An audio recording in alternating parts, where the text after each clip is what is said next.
Hi everyone, welcome back to our Histo-PH family, where forgotten Filipino history finally comes alive.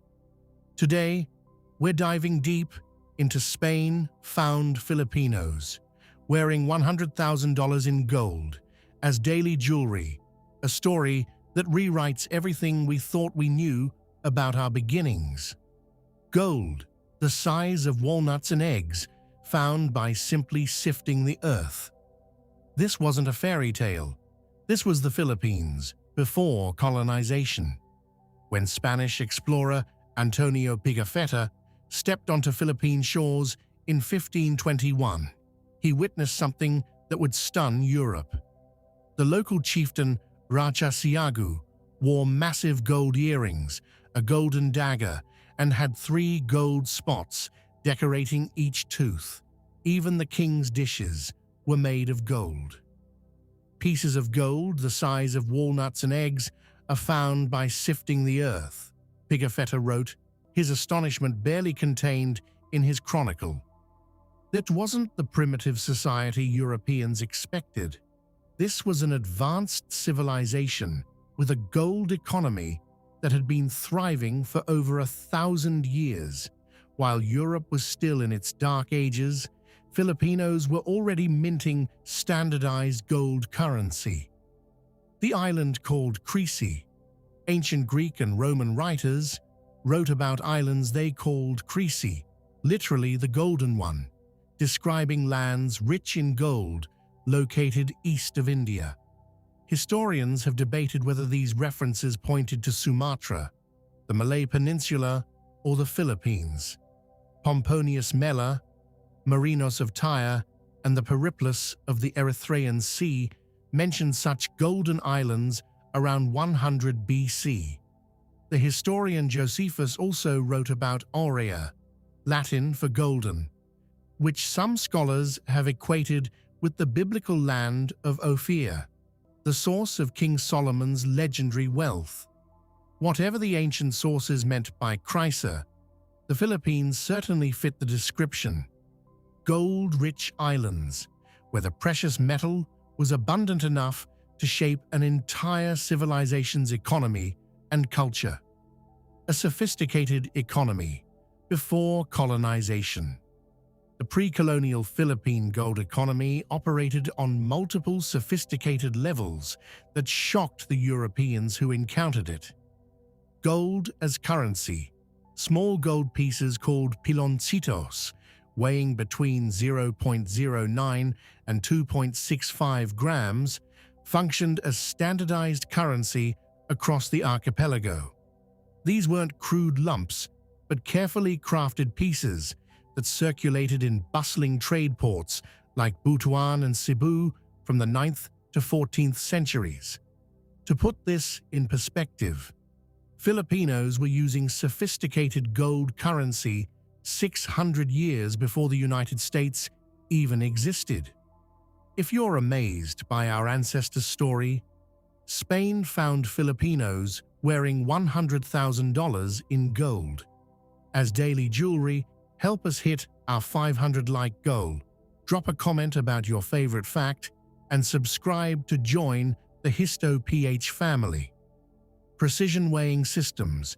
Transactions used indigenous balance scales with measurements based on the saga seed, about 0.25 grams, or 3 grains of rice.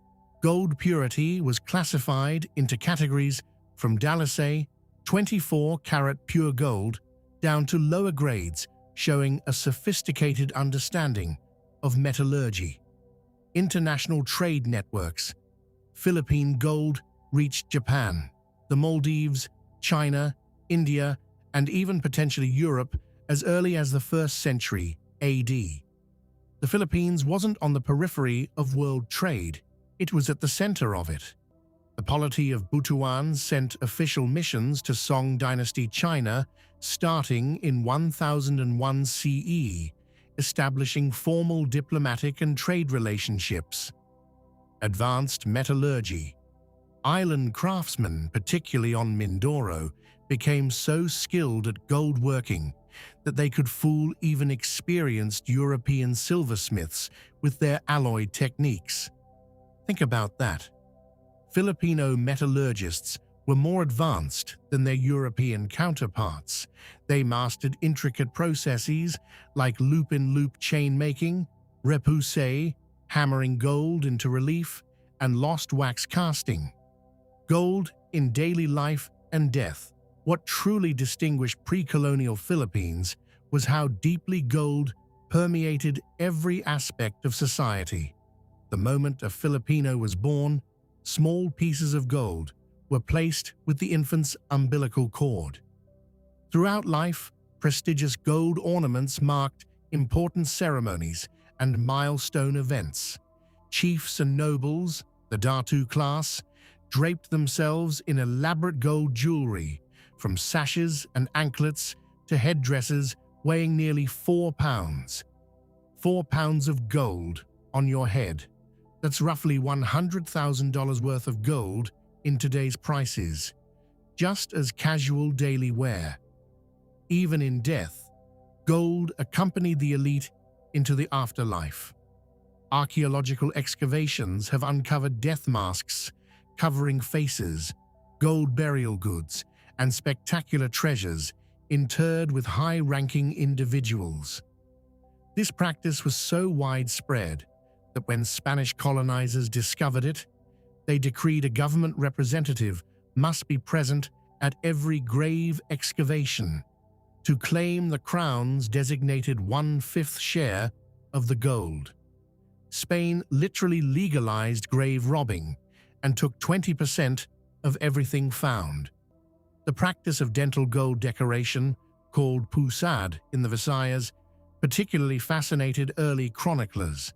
Gold pegs were inserted into drilled teeth, with visible tips designed as dots, overlapping scales, or intricate filigree patterns, made even more striking against teeth stained black or bright red.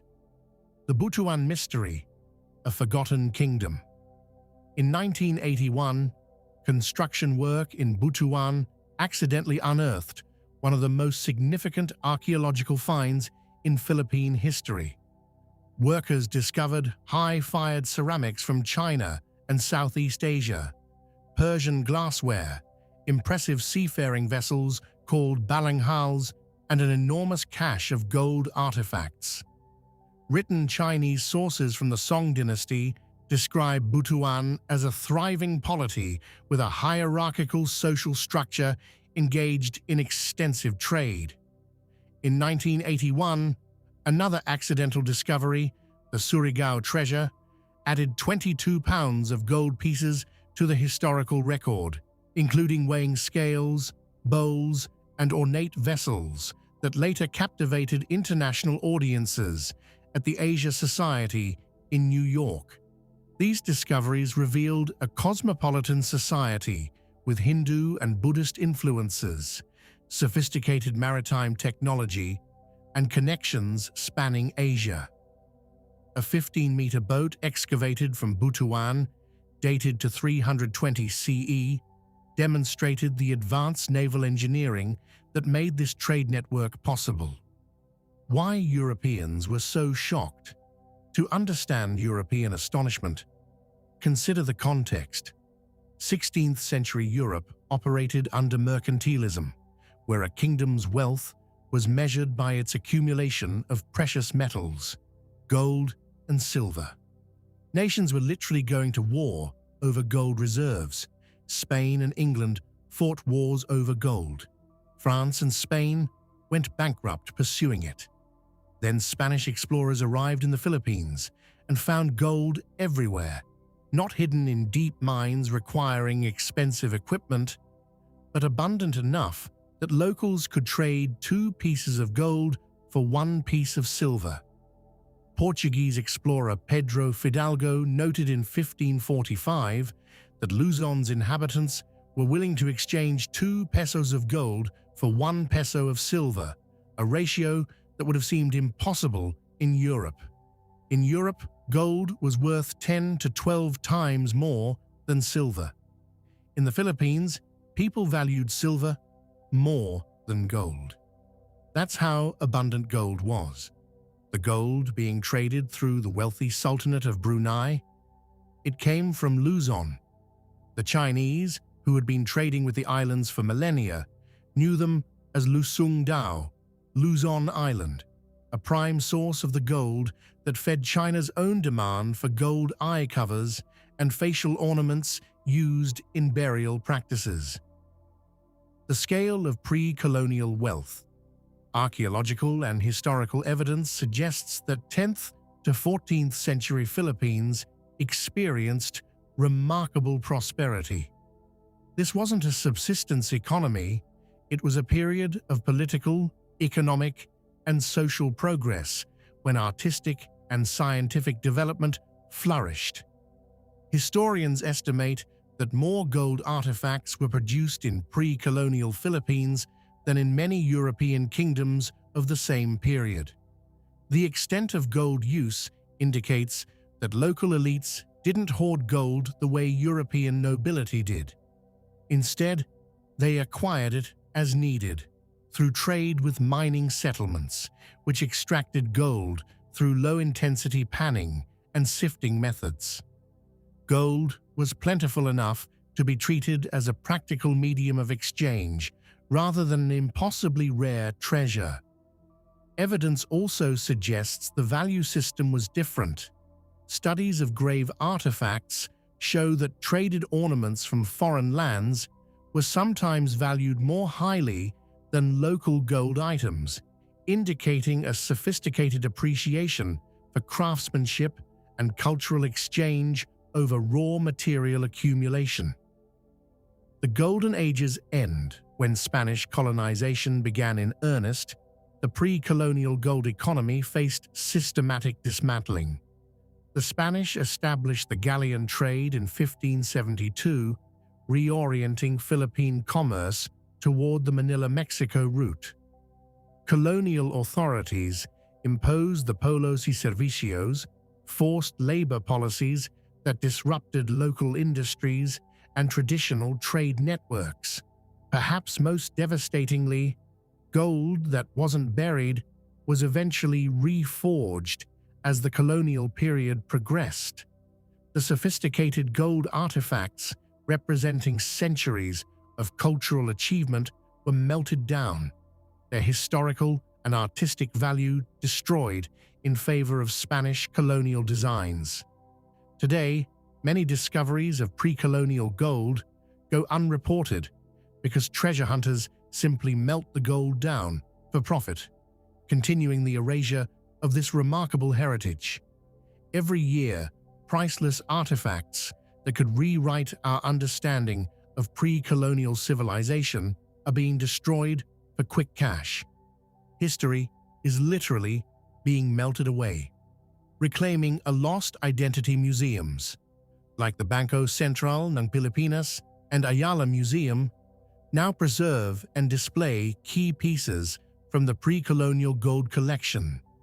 When these exhibitions traveled internationally, like the 2015 showing at the Asia Society in New York, they revealed to the world a Philippine civilization that was sophisticated, wealthy, and culturally rich long before European contact. We as a people are always searching for our identity, noted curator Florina Capistrano Baker. But when you see this collection, you think, oh my goodness, that is the core. That is who we are. The pre-colonial Philippine gold economy represents more than just economic history. It's evidence of a civilization that participated in global trade networks, mastered complex metallurgical techniques, developed standardized currency systems, and created art of stunning sophistication, all before European ships ever arrived. Whether or not these were the exact islands that Greeks called Chryse, or that ancient historians equated with biblical Ophir, the archaeological evidence is undeniable. These were gold-rich kingdoms whose full story is still being uncovered, one archaeological discovery at a time. The gold artifacts that survive today, those that escaped the melting pot of colonization and treasure hunting, stand as silent testimony to a golden age that once was, and to an identity that Filipinos are only now beginning to fully reclaim.